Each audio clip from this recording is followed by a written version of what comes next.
मित्रों, प्रातःकालीन सादर नमस्कार।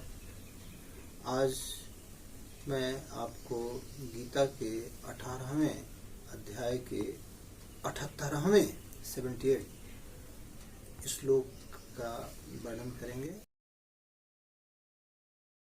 ये श्लोक आज के परिवेश में कैसे प्रासंगिक है, इसकी भी हम विशद चर्चा करेंगे आपसे। तो पहले गीता का मूल श्लोक हम कहते हैं, यत्र योगेश्वरः कृष्णः यत्र पार्थो धनुर्धरः तत्र श्री विजयो भूति ध्रुवा नीतिर्मतिर्मम।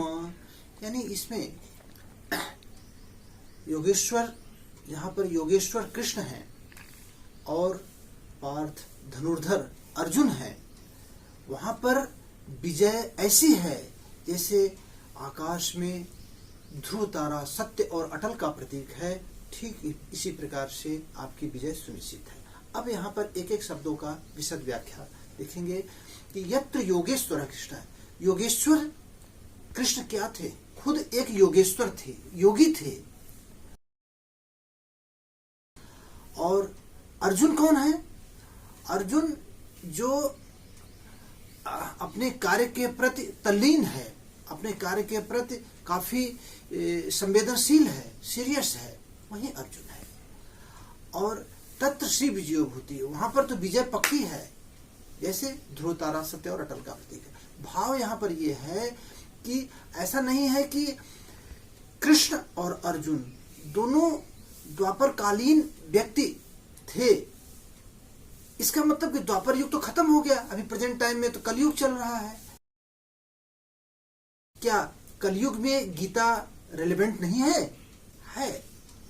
वस्तुतः इनके जो मनोगत भाव थे, इनके जो कर्म थे, वो आज भी प्रासंगिक है। आज के परिवेश में भी योगेश्वर श्री कृष्ण कहते हैं कि मैं समस्त मानव जाति के हृदय देश में निवास करता हूँ।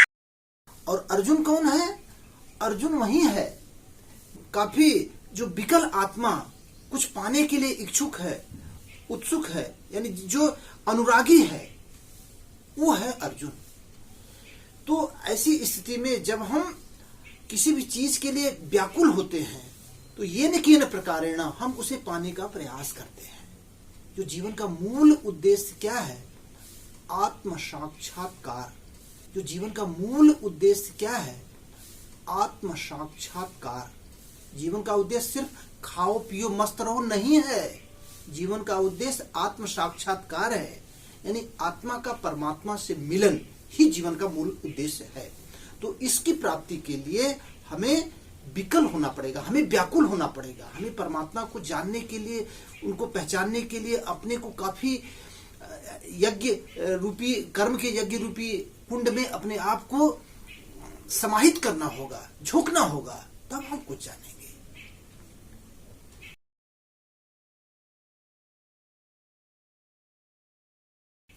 क्योंकि गीता तो हमें सिखाती है कि हे मनुष्य, हे मानव, आज भी हम और आप सभी लोग उच्च स्थितियों को प्राप्त कर सकते हैं नियत कर्म करके।